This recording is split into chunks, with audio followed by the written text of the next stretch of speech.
Welcome back to another Facebook Live session. Today I thought I would talk about about gripping the paddle, how to grip the paddle. I mentioned grip in one of the sessions that I was doing on steering drills. Can't remember which drill it was. And somebody asked in the comments in that post about talking more, if I could talk more about grip in one of my future videos. So I thought I would do that today. So I'd like to look at the top hand grip, and I'm just going to actually tilt that down just a little bit. There we go. Top hand grip, as well as how to hold the paddle with the bottom hand. Bear in mind that there's a little bit of preference on how you can hold a paddle. A couple of things. I have a dragon boat paddle that I thought I would use today because it's nice and short and I can move it around without hitting my ceiling. But there's a couple of things that I think are universally no-nos when it comes to holding a paddle. You don't hold it like it's a pencil. When I used to teach kids, I used to coach a high school war canoe program when I was teaching high school, and war canoes 14 paddlers and a captain. It's a Canadian, traditional Canadian racing boat. And so we had a school team that raced against other schools, and the kids who had never paddled before used to come down. A lot of them would hold a paddle like this, and so I used to say it's not a pencil. You can't. That's like a bad grip. But you will see paddlers holding, some holding it more tightly than others with their bottom hand, and as well with their top hand. You've got some paddles with a T grip, like my dragon boat paddle, my C1 paddle. I used to always use a T grip in C1, and then I used to use it in stand-up paddling too, in CSEP. I used to get Jimmy Terrell to. I've used quick blades since the beginning. Jimmy and I go way back to 1980 when we used to race against each other as juniors in C1. And so when I got involved in stand-up paddling, he was good enough to set me up with quick blades right from the start. But I used to get him to put T-handles on all the quick blade paddles I got. And there was, I don't know, some point about 3 years ago, maybe a bit longer ago, I started to feel guilty asking him to do that because he generally puts a palm grip on his paddles. And so let me just get my CSEP paddle. So here's my CSEP paddle, and you can see it's got the palm grip on it, right? Most people are either using a T grip, or if you're using a quick blade, you're certainly using a palm grip. And I got used to this without much problem. It made me wonder why I was so fixated on a T grip before. But I do think that in canoe, a T grip made a lot of sense. And I'll show you the difference in how you hold, how you're gripping the paddle with your top hand, and how a T grip could be advantageous, but how I've made a palm grip work just as well. So let's look at the top hand, the grip that you have with the top hand. And most people, I think, when they hold a paddle, let's see if I can do this here. Here's your hand, and most people tend to take the handle of the paddle and make it go right across their hand right there, like on that line. So just below, you got a pad at the base of each finger, right? And so just below those pads, so that it's kind of like it's being held right there, right? And then you're wrapping your hand over it. That's the way most people hold their hand on their paddle. Now the problem with this, and I learned this right from the beginning, I would say I learned this in my first summer of paddling C1. So been doing what I'm about to show you for well over 40 years. The problem with holding it that way is that when you're paddling, and I'll still sit down, it's easier to do that. Imagine I'm sitting down and I'm paddling a dragon boat or an outrigger canoe. So the water's on this side, I'm going to paddle on the right, and I'm sitting in the middle of the boat. I've got to lean out over the water, but even if my shoulders are stacked, right, my top hand to get my top hand over my bottom hand, my arm has to go across my body. Okay? Now, it's never a good idea to have your arm go across your body like that.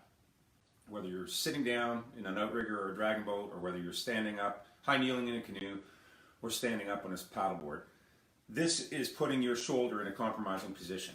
And I've talked about that in one of the previous Facebook Live videos I've done over the last few weeks. But it's a weak position and it's a compromising position. You're putting a lot of strain on your shoulder. So instead of doing that, what we do is we get our body out over the water, and all of a sudden our arm isn't required to go across our body so much, right? It's just a little across our body. But it is still across our body. You can see, my arm, my elbow is sort of in line with my shoulder on my left side, but my hand is out over the water. It's kind of in line with my right shoulder, okay? So my arm does go across my body a bit. Now, if you want the blade of the paddle to go in the water square, in other words, with the blade face perpendicular to the center line of the board. So I remember in a past video I did this. I held up a book. I'll hold a piece of paper right now to symbolize the board, or the center line of the board, or the rail of the board. At some places at the front of the board, the nose of the board, the rail curls in. So really what we're doing is we're talking about the blade being, for it to be square, it's going in perpendicular to the center line of the board, right?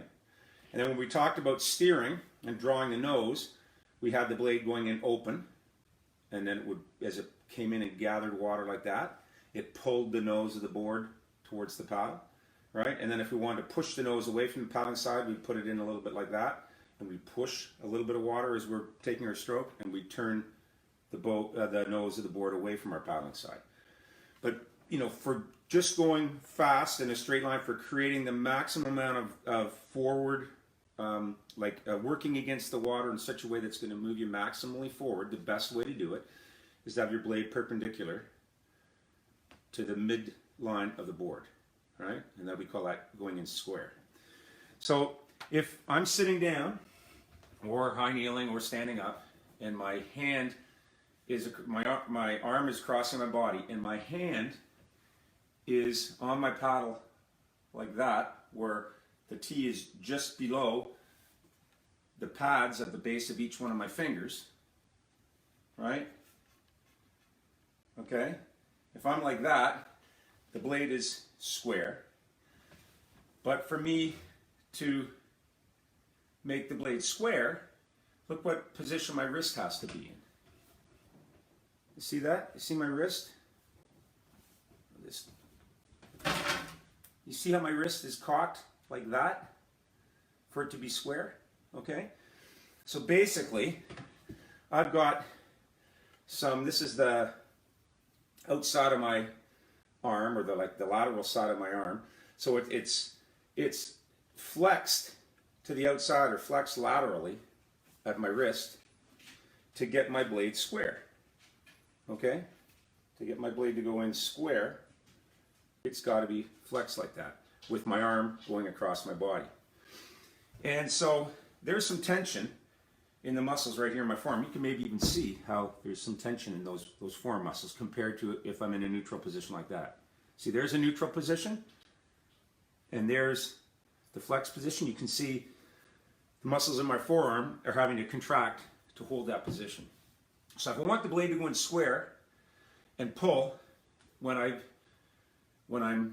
top arm is across my body, like it is in every paddling position, if you're paddling with your shaft vertical, with your blade going in square in the sense of your top hand being over your bottom hand. Your paddle blade is right up against the rail of the board. It's not out from the side of the board like that. Your top hand's not inside the board. It's out over the water like it's supposed to be.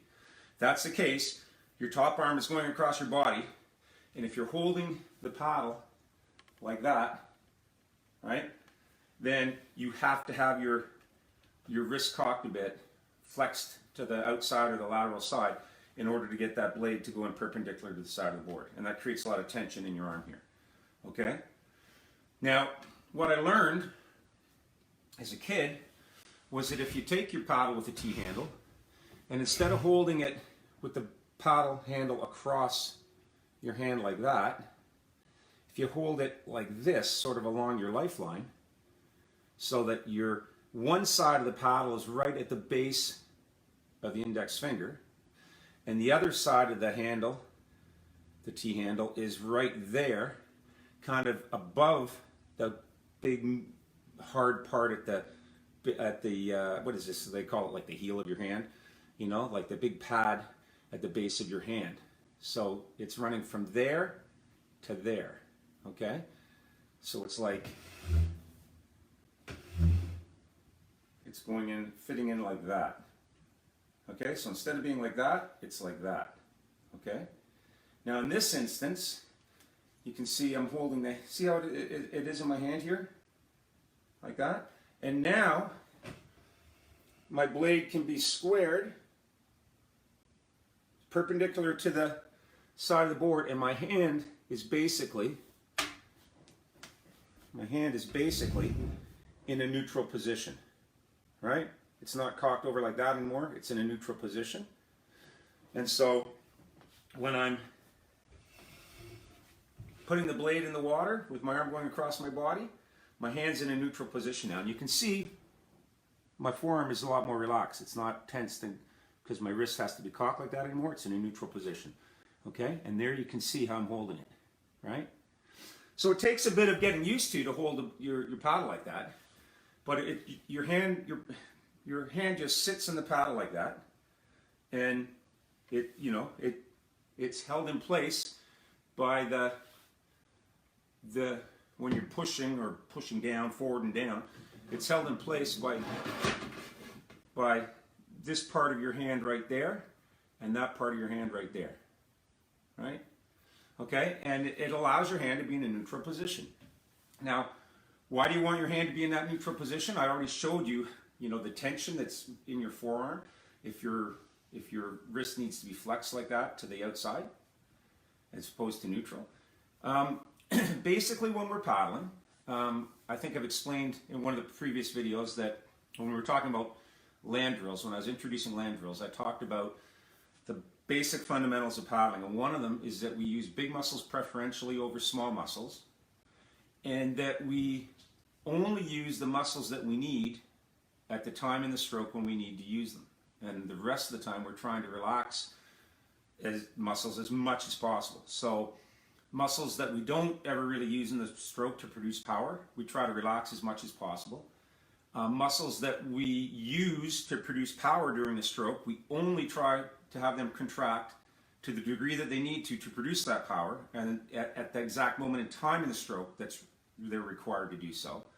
And the rest of the time we're trying to have them relaxed. Muscles that contract take energy, right? Like it takes energy for your muscles to contract. In order to produce that energy, the ATP that is responsible for muscle contraction, that's the energy currency in muscle cells in the human body. In order to produce that energy, it takes, you either do it with oxygen aerobically or without oxygen anaerobically.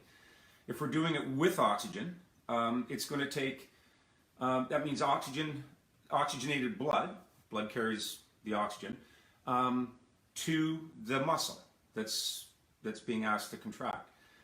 If we've got all these little small peripheral muscles that are demanding oxygen, because they need energy to contract, they're taking away blood that could be delivered. Like if blood's going there carrying oxygen to that small little muscle, that's taking away to some degree the oxygenated blood that could instead be going to the bigger muscles, right? We only have so much blood, and at rest it gets distributed, to all the different places in our body that it needs to be distributed to. And not much goes to the skeletal muscles because we're resting. So when I'm sitting in a chair talking to you and I'm not working out, very little of my blood flow is going to my muscles. Just enough to maintain them, just enough to keep them, to keep them alive, to maintain them. The majority of my blood, a fixed amount, is always going to my brain, right? It never changes, the amount of blood that goes to your brain. But a lot of my blood right now is going to my internal organs, my digestive system, because I had lunch not that long ago. You know, all the different internal organs. And when I start to exercise, blood gets redirected away from like a lot of your internal organs, and it goes to the muscles that are doing the work. And it will even go, your body will even take blood away from muscles that aren't doing the work in order to fuel, to get oxygen to the muscles that are working, that are doing, you know, the heavy lifting. And meanwhile, your brain still gets the same amount as always, because the brain is the control center. So if I want to get a maximum amount of blood, oxygenated blood, to my working muscles, I don't want to have a bunch of small peripheral muscles sucking up, you know, creating a demand for oxygen that is going to cause blood to be diverted to them. Okay, so that's in the aerobic, if I'm working aerobically, why I don't want that extra, you know, those small muscles contracted. I would prefer the neutral grip over the grip that needs me to cock my wrist like that. If I'm working anaerobically, it's the reason I don't want to be in that position is that in anaerobic metabolism, which was without oxygen, so this is where the energy for muscle contraction is being produced without oxygen, there's a byproduct of that metabolism, of that energy production, and it's lactic acid. So after 90 seconds to 2 minutes to, you know, even for like a world-class athlete, it's, you know, about 2.5 minutes, and then they're filled with lactic acid. So I don't want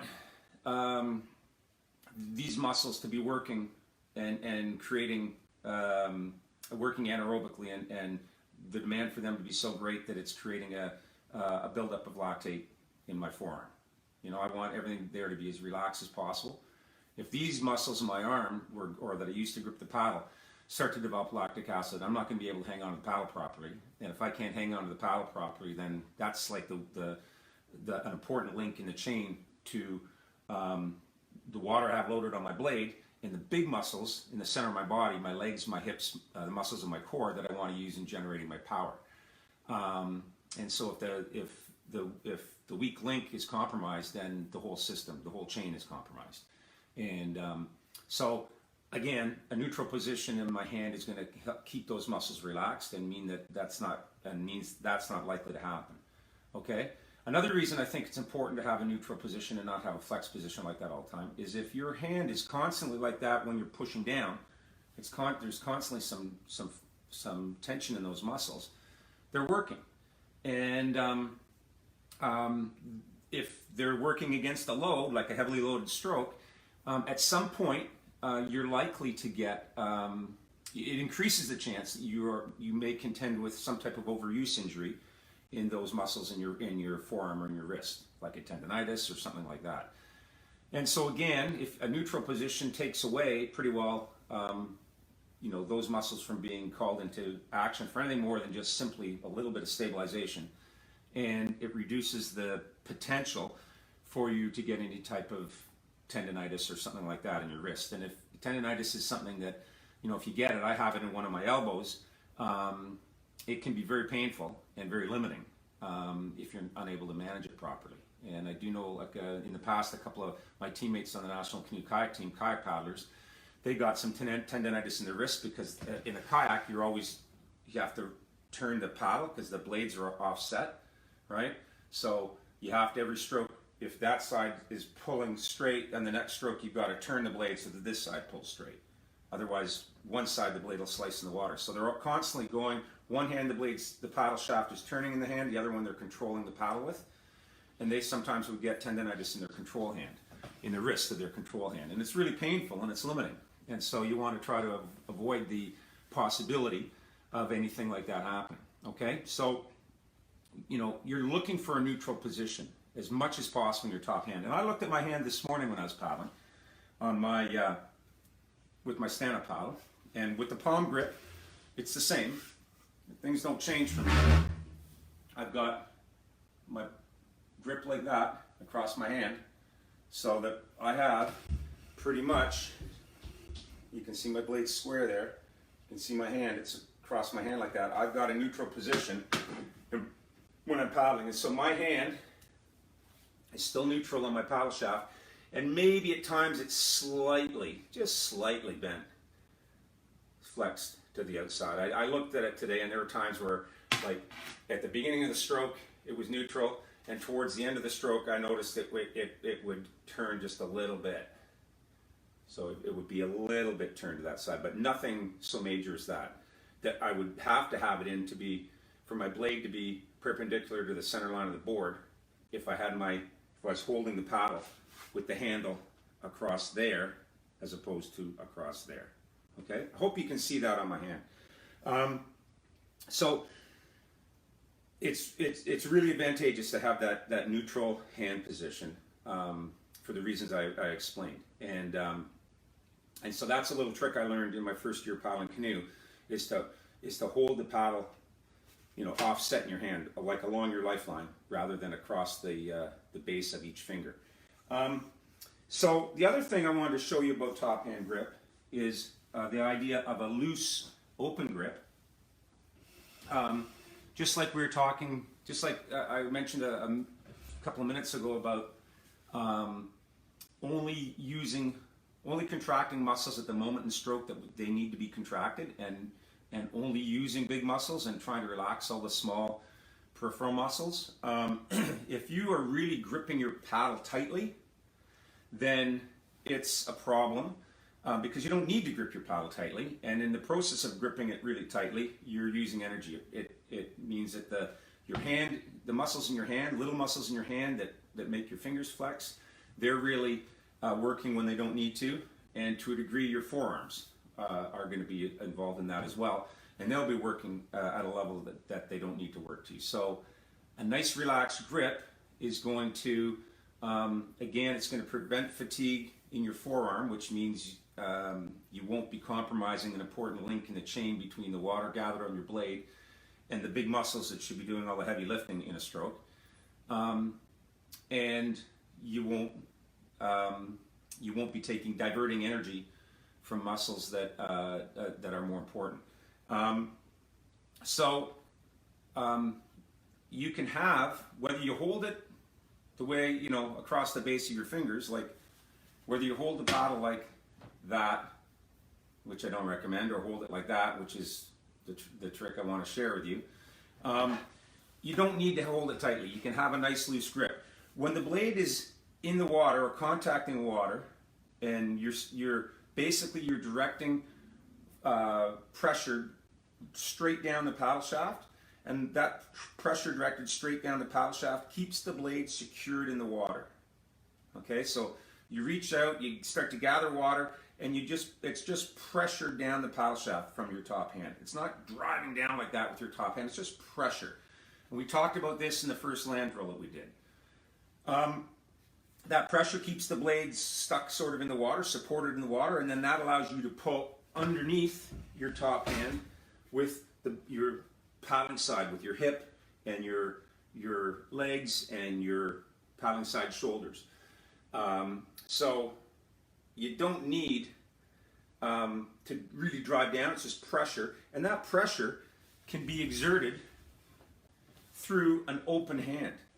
So when I'm paddling, a lot of the time I look, whether I was racing C1 or whether I'm paddling on my stand-up board, a lot of time my hand is not gripping the paddle tightly like that.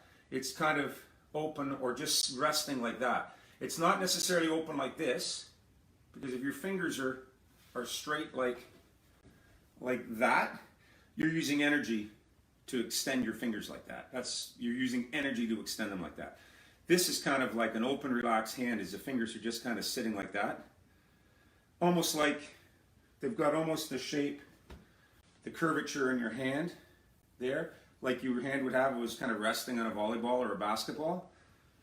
So you just have your hand just kind of resting like that.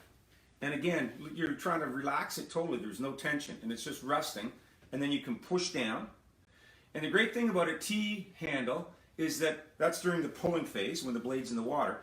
And then with a T handle, when you're exiting and you're taking the paddle out of the water and bringing it back in the air work, the recovery, you can have your top hand totally open and just your thumb under the T. So that's lifting it up and bringing it forward, and then your top hand sits on top again and presses down. But again, it can be open and relaxed when it's pressing down. It doesn't have to be all flexed and grabbing. And then you can lift it back up with your thumb, and then back, press down, lift up with the thumb, press down with the hand, lift up with the thumb, press down with the hand, lift up with the thumb, press down with the hand. And so that's a drill that I do in flat water. I'll do that drill just, when I'm thinking about relaxing as much as I possibly can. I think about relaxing everything, including my hands. And so I'll do that drill. I recommend you try it too in flat water and see just how relaxed your top hand grip can be and still be really functional. You probably want to firm it up a little bit if you're in rougher water, especially if being in rough water is a somewhat new experience for you. You're going to be a little bit more probably antsy, and you're going to want to grab on a little bit tighter. You will find that even in rough water, with some practice, as you start to get more relaxed, as you're more and more comfortable with your stability, you'll find that you can have a fairly open grip or relaxed grip in rough water too. So that's with the top hand. Now the bottom hand is really similar in the principles of wanting as much as possible a neutral hand position and wanting as much as possible like a relaxed grip rather than a grip that's really, like, you don't want to have a grip with your bottom hand where you're like really squeezing it. Like, this is a wooden paddle. I don't want to squeeze sawdust out of my paddle. I want to have it as relaxed as possible. And what I find for my bottom hand is that, and this is where I'm going to tell you right away, some people have their own ideas on grip, right? And there's no right or wrong.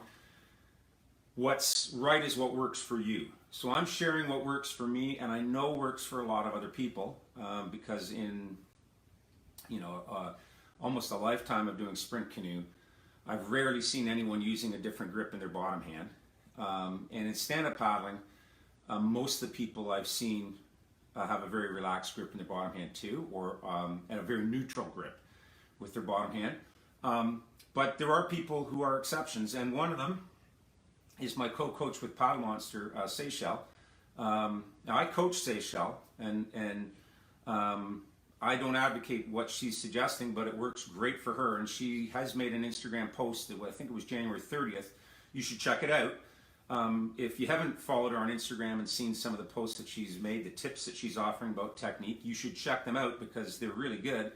But this one about grip, I didn't agree with. It's just, I don't do it that way, and I know a lot of people that are really good world-class paddlers don't do it that way either, but it's working great for her, right? So there are different ways to do it. But basically, here's the difference, is what I advocate is a neutral hand position. So there's a neutral hand position, right? This line here is neutral. My forearm is totally relaxed. And to be in that position with somewhat of a positive blade angle, you can see that my index finger and my middle finger are right around the paddle, like that. My third finger is right around the paddle too, but less so, right? Less so. And then my pinky is just on the paddle shaft, right? It's just on the paddle shaft. Okay? That's my grip. And it's very relaxed and it's very loose, but most of the grabbing is going from like these, the index finger and the middle finger, and to a lesser extent the third finger. Those are the ones that are really hooked around it, all the way around it, and my pinky's just kind of on it like that. Okay? And then my thumb is around like that. Okay? Like that. Like that. Like that. Okay? And that's a nice neutral grip position. My hand is totally relaxed. Just like my top hand was as relaxed as it could possibly be. It was never really gripping it tightly. My bottom hand is pretty relaxed right here too. Like, that's pretty relaxed too. I'm never really gripping it too tightly. In the pull, I can actually just pull with my fingers open, like that. Again, I do a drill where I'm really trying to relax. I just kind of hook my fingers on and pull with my hand open. So my hand is open. I'm just trying to pull like that, right, with my hand open. Very loose grip with my thumb. And then the recovery, when I'm exiting, I push the blade forward with my hand, my fingers off the paddle, just with my thumb. So I'm like fingers, thumb, fingers, thumb, fingers, thumb. And that's a great drill, again, to really think about relaxing your grip. I don't race that way. I don't, fingers, thumb when I'm racing. I have a bit more of a real good grip on my paddle then, but it's still a pretty relaxed grip. I'm never squeezing the paddle really tightly. Now, Seychelles not advocating squeezing the paddle really tightly either. But she is advocating a grip that isn't a neutral grip. And I'll explain why I don't think that's a good idea and why I think she's doing it in a second. And she may, in her next video, come on and do a rebuttal. That would be great. Those of you who've done our training camp, or those of you who've done a clinic where the two of us have been working together, know we work really well together and we enjoy it. We feed off each other really well. We agree on probably 98% of the things that we talk about, and we will see the same things when we're looking at a video. But there are a couple of things that we disagree with, and the people in the audience have fun hearing us disagree in front of them and have a little bit of a friendly debate. So, there are two ways to do it, but I suggest you try both and see what works for you. Just one more thing, just before I get to the neutral position versus the slightly flexed position. When I race Chattajack, which is for me about 5-hour race, which means I'm pulling hard about 2.5 hours on each side, my baby fingers, right, the fingernails of my baby fingers on both hands, feel, about an hour after the race, it feels like I got them each slammed in a car door. And in fact, I've lost the fingernail on my right hand before, after doing Chattajack. And this year, I didn't lose it, but it was black and blue, like it did get slammed in a car door, for about 6 months after Chattajack. And the last of it just disappeared at the top of my nail. Like my nail just grew out. It just grew out of my nail just like a few weeks ago. And why does that happen? Again, because, my index finger, my middle finger, my third finger are right around the paddle, and my baby finger is just on the paddle shaft like that. And I'm pulling hard for 5 hours, and so that baby finger is like going like that on the end of the paddle shaft for 5 hours. It's like it's not like it got slammed in the car door on top of it from this side. It's like it's being constantly pressed from underneath on this side for 30 or 40 strokes at a time. Then I switch to the other hand, and the other finger gets that treatment. And then I go back to this hand, and again for 30, 40 strokes at a time for 5 hours, it's getting that. And so at the end, there's so much pressure that's been exerted from underneath on that nail that I've lost it before. And that's because of the grip that I use. For most races, it's great. It's not a problem. Obviously for a long race like that and my short baby finger, that's a problem that I have to deal with. I think if my baby finger was a little longer, it wouldn't be as much of an issue. So, neutral hand position for your bottom hand. Holding it the way that I hold it, where your first 3 fingers are around the paddle more and your baby finger's hardly around it at all, means that I can have that neutral paddle position. If I'm going to change it so that all my fingers are around the paddle to the same degree, and I have a positive blade angle, you can see what happens. My hand is no longer in that neutral position, right? Remember, there's neutral. Here, there's some flexion right here, and there's some tension. You can see the difference in the muscles in my forearm between that position and neutral position, more relaxed, slightly more tension, okay? So that's one of the reasons I don't like it, and for the exact same reasons that I explained with relation to the top hand. you want to reduce tension muscles that you don't need. You don't want to add muscles that do nothing to help with the pull into the chain of muscles that are demanding oxygen. I prefer the neutral hand grip. I also think that if you've got, especially for switching to this grip from a neutral hand grip, you want to be really careful, because all of a sudden you're going to go from these muscles being relaxed to these muscles having a little bit of tension in them now. And if you're not used to that and you start doing some high volume paddling, you're really going to risk injury there. And that's not something you want to do. So please be careful if you start using that grip. And then lastly, if you have a grip like that, it sometimes encourages you to bend your arm a bit more at your elbow, right, in order to get the grip that you want. As opposed to that, it can be straighter. There tends to make your elbow bend a little bit more. And I have a concern that in a lot of people that may encourage them, now that their elbow is slightly bent already, that may encourage them to pull with a bent arm during the stroke. It doesn't do that with Seychelles, but Seychelles is, at the very, very top of the world in this sport. She has amazing control over what her muscles are doing in her body, and she has the ability to relax muscles, that she's not using or using minimally, much better than most of us do. Partly because of her skill as a stand-up paddle athlete, partly because I think probably because of her yoga background. But a lot of us don't have the ability to relax as well like that. And so I worry that if you are less accomplished than someone like Seychelles and you start trying these things, that it could be problematic for you, okay? She mentioned that she thought that was a good grip to have, because when she was in that position with her grip, that she thought, try this battle. She thought when she was in that position with that grip, that what it did was when she got the blade in the water, so she's got a really solid grip with all of her fingers right around the paddle, right? Like that, as opposed to that kind of grip. So she's got that kind of grip, and that kind of grip, she said, she felt she was able to engage her lats more in the pull.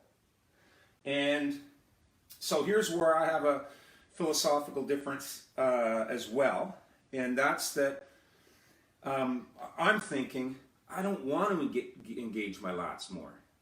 My lats, and I mentioned this in a couple of videos I did, the second land drill where we were working on engaging our hips after we got the blade buried early, with our body weight on it. So we're out there like this, and the first thing we want to do is engage our hips. So we want to engage our hips and we want to get the blade to flex, right? I can't get it to do it on the floor here because it's sliding. But I mentioned that when you've got all that water loaded on your blade, you don't really want to be pulling with your upper body. You want to be pulling as much as you possibly can with your biggest muscles, most powerful muscles. So that's your hips, your legs, and the muscles in here, right? All the muscles across your hips are the ones you really want to use. Your arms certainly should be viewed as just connectors, simply connecting the water that you have loaded on your blade to these big muscles. And the other part of that connection, between, if you think about if it's your arms or connectors between the water loaded on your blade and the big muscles, well, it's going to be your arm as a connector, and then your lat is a connector. You don't need to try to pull hard with your lat. You don't need to try to contract your lats to pull. You just need to let your lats, you just need to feel the water on your paddle and maintain that feeling of water on your paddle blade through your arms, through your lats, and to your paddle, or to your hips and your big muscles. And let your big muscles do the work, and let your arms and the muscles in your upper body just be connectors without doing extra work. I'll tell you a story that illustrates that. In, I think it was 1986, when I was paddling sprint canoe, I got, in the winter of that year, so winter 85, 86, I got patellar tendonitis in one of my knees. I can't remember which one, but it meant that I couldn't run. And we did a lot of running in our training. I ran 5 times a week all through the winter, did a fair amount of volume, some really high intensity runs, some track running. I was a good runner, a fast runner. But this winter I couldn't run. And so I did some other cardio work. I swam a bit more.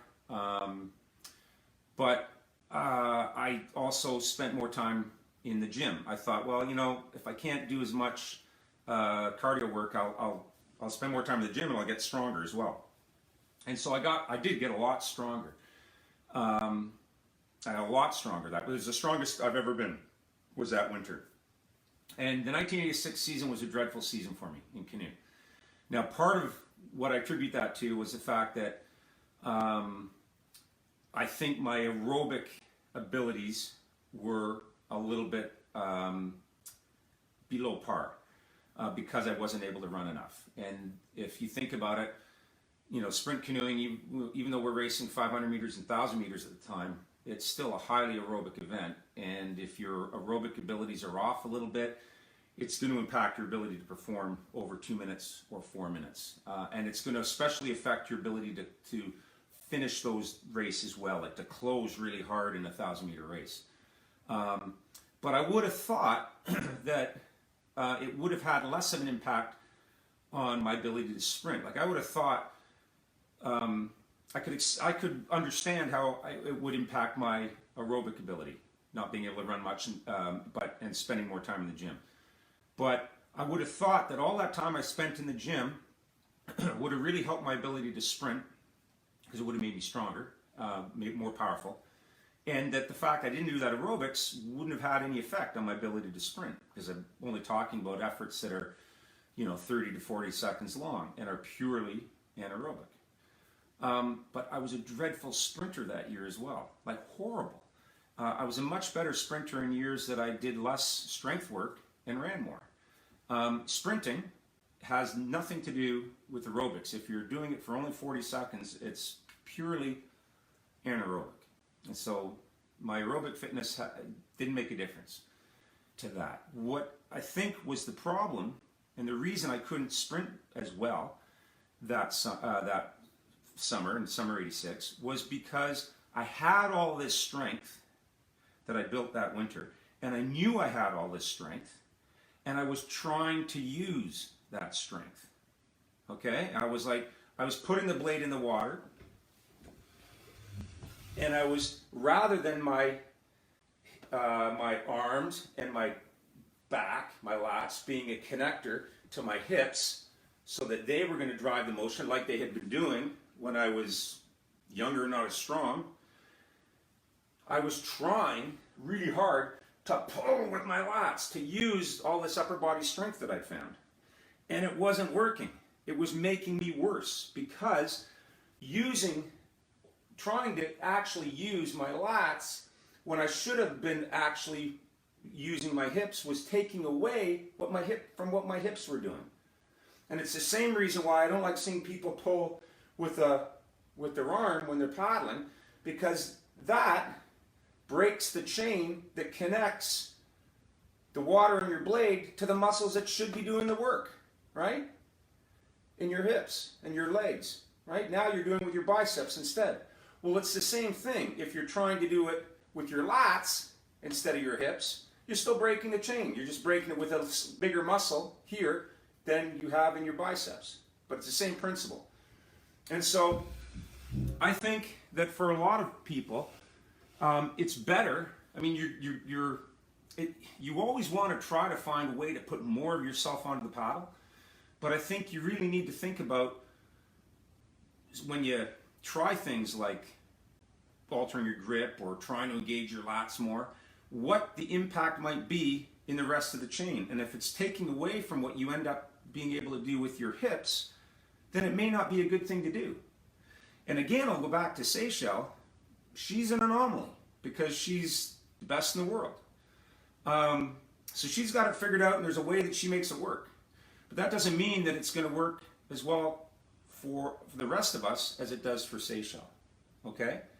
And you could equally say the same thing about all the things that I'm preaching to you here, that there's no reason they should work for everyone else as well as they work for me. And there's truth to that statement. But I want to give you information so that you can try things and understand what you're trying, and then figure out whether it's the right thing for you, right? Rather than just say, hey, this grip allows you to use your lats more or less, and therefore you should do it. Like, try it. Think about it. Understand what the reasons for doing it would be, and does it make sense? And if it makes sense and you actually see, by looking at your GPS, you're getting positive feedback that, hey, yeah, it makes me faster, and I feel that it's sustainable, then go for it. But if you're not getting that kind of feedback, then, maybe it doesn't work. I'm asking you to be really discerning about what you do, and who you listen to, and whether what you try. Be really discerning. Listen to everybody, but be really discerning about what you try and what you commit to. Don't do it because a bunch of people said it's better. Do it because it can be demonstrably better for you. That's the key, right? I guess that's pretty much what I would say about grip. Let me just see if people have any questions, and I'll try to answer them live instead of doing them after. Wow, we got a good audience. A whole bunch of people are, hi everybody, this is great. Geez, you're old. Yeah, I know I'm old. Thanks, Harrison. Let's see. Why hasn't somebody told me this before? Aaron, you never asked. That's why. Let's see. Didn't take long to learn something with this one.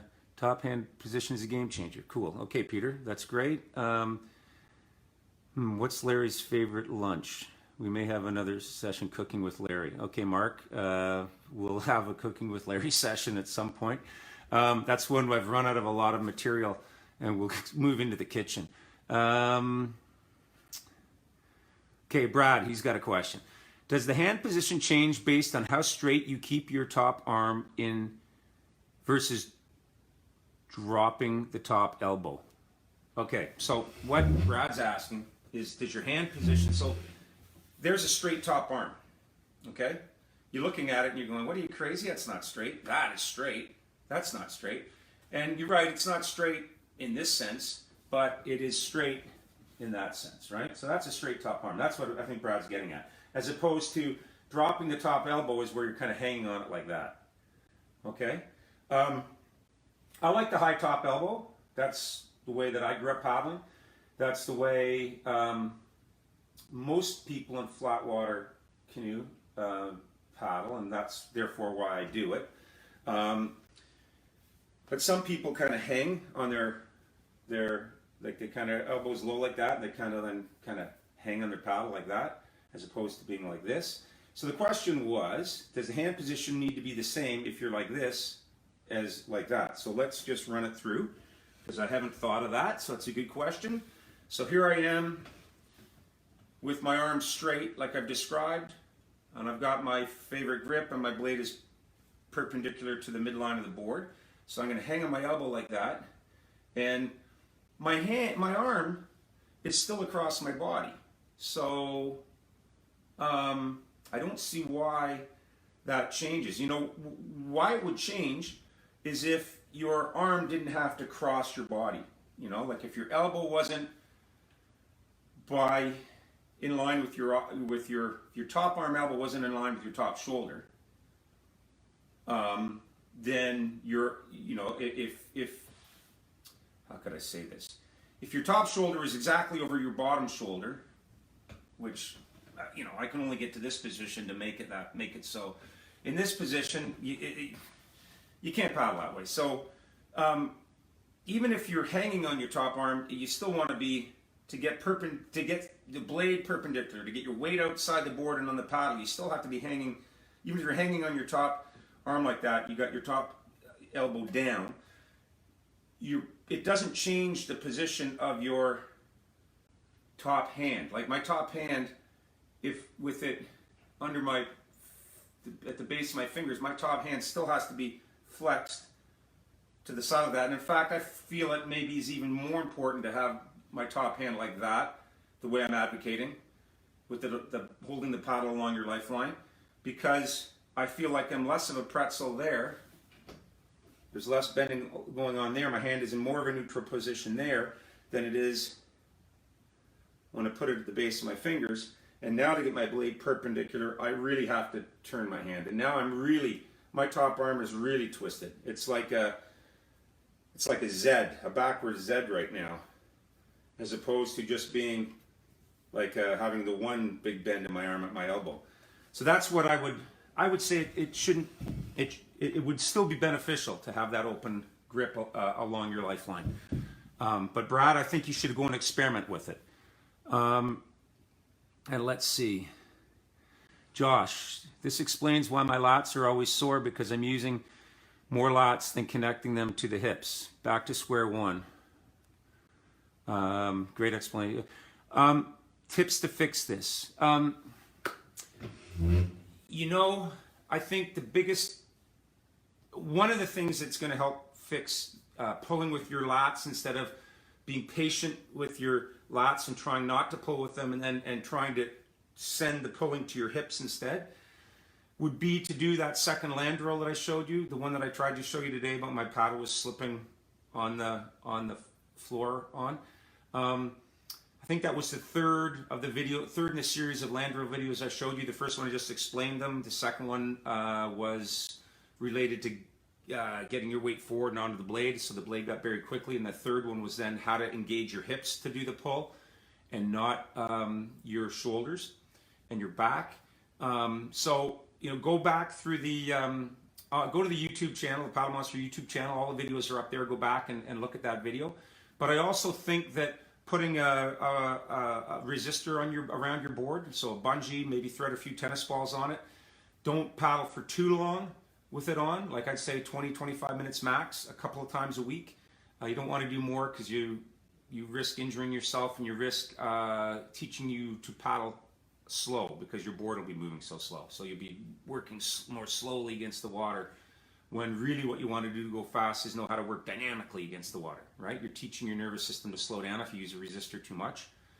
But use of a resistor or something that breaks the run of the board, makes it more difficult to get the board to move through the water, allows you to feel more which muscles are involved in the stroke. And so if the board is really slowed down, if there's a lot more resistance to the board moving, it's the same effect you get when you lift a really heavy weight. You can really feel the muscles that you use, you know, the heavier the weight is that you lift.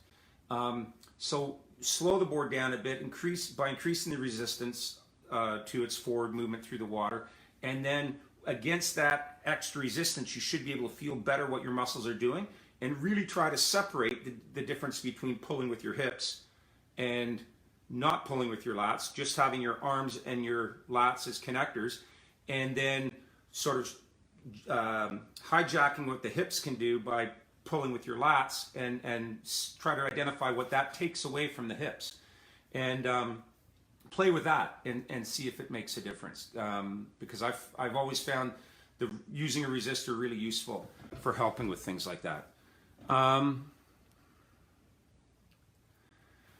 Discuss location of hand on shop, distance from the grip. Mine starts at recommended 90 degrees overhead, but okay, so that's a good question, Mark. And you know what? I when I was thinking about how I was going to present all this, I knew somebody was going to ask that, and I'm glad you did, because I would have forgot about it. So what Mark's asking about is where your bottom hand is on the paddle shaft. And so that's a preference thing. The rule of thumb is that you take the paddle, put it up over your head like that, and you are looking for 90 degrees at your elbows, right? So that's kind of the starting point right there, okay? So that's the starting point. I like to think that you can go like as much as a hand up from there or a hand down from there. If you get too wide, so in other words, your hands are too far apart, it's really awkward, and it's really difficult to paddle. If your hands are too close together, you're really weak. You got no power on your paddle. Imagine taking a long-handled spade and moving topsoil like I told my mom I would help her with in the weekend, and holding it with both hands together at the top of the shovel. You're not going to be able to put much dirt on the end of that spade, right, on the end of that shovel. You'll be really weak. But if you get your hand down close to the actual blade of the shovel, you're a lot stronger. Same principle applies to paddling and being able to work with water that we have gathered on our blade. So, you know, again, if you're too close, you get a little bit longer stroke, but you aren't as equipped to deal with whatever load that you get on your paddle, because you're not going to be as strong against that load, right? If your hands are too far apart, then you get a shorter stroke, and you should be able to work better against the load that you have on your paddle, but you get to a point where your hands are too far apart to really paddle properly, and you're weak with your hands that far apart. But it raises a good question about choking down, because the reason people choke down on the shaft, right? This is choking down. They take their hand off the handle and they hold it on the shaft somewhere. The reason they choke down like that is so that they can move their bottom hand down closer to the blade. And now they should be really strong against the water that's loaded on their paddle. But again, you know, since you can't paddle your hands that far apart, what you do is you take your hand and you move it down the blade so that you're back to this position, the 90 degrees, which is a really good position to be in. That's a great sort of starting position. Like I said, you can go a hand down or a hand up from there, but that's kind of seems to be the most efficient place to sort of start from. But, you know, if you choke down a lot, you can be way down close to the blade. The only thing now is that if you're going to paddle that choke down, you got to get really low to the water too, because otherwise your blade's not going to get buried, right? One of the reasons that we have so much shaft beneath our hand on a stand-up paddle when we're paddling, we've got all that shaft beneath our hand, is because we're standing up. And for us to get to the water, you know, while we're standing up, we need more shaft beneath our hand to get that blade buried early, to get that blade buried deep during the middle of the stroke. We actually need that. We need all that shaft. If I'm paddling in my C1, where I'm high kneeling, I'm a lot closer to the water now, and you can see my hand is a lot closer to the blade of the paddle, right? It's much closer, and that's because I'm able to have my hand closer to the blade because I'm closer to the water. But if I try standing up and paddling like that, my blade doesn't get to the water nearly as easily. So if you're going to choke down, choking down is great. I would say two things about it. One, practice, because it feels really weird to hold the paddle like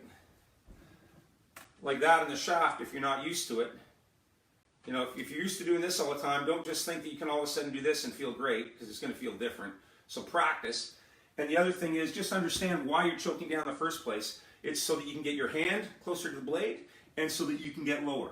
Okay, and that hand closer to the blade and lower, in theory, is going to help you spin it over more quickly and more powerfully when you're sprinting. Maybe you get a little lower in a headwind. And so it's going to, you know, that's the reason you do it. But practice it and then decide whether, you know, you like it and it's right for you. Some people swear by it, and I know people that never do it. One thing that you can do,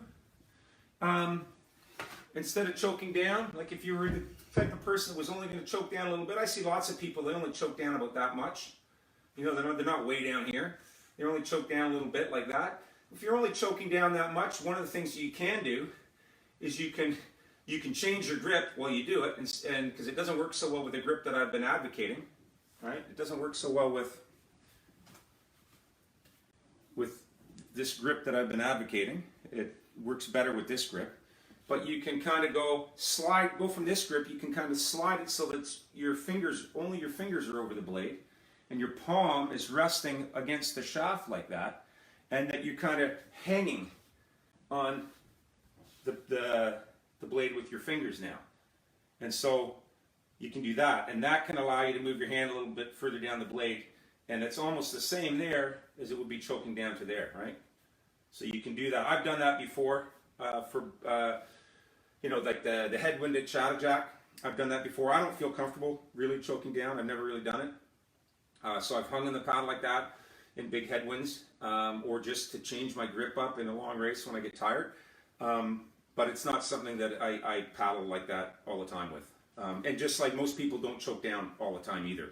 It's they use it for the sprint at the start of the race or the finish or something like that, but they don't do it all the time. Why do all the top male suppers in the world have super developed lats? You have the typical muscular upside down triangle shaped upper body. Yeah, you know what? All the sprint canoe paddlers are like that. All of the sup paddlers are like that.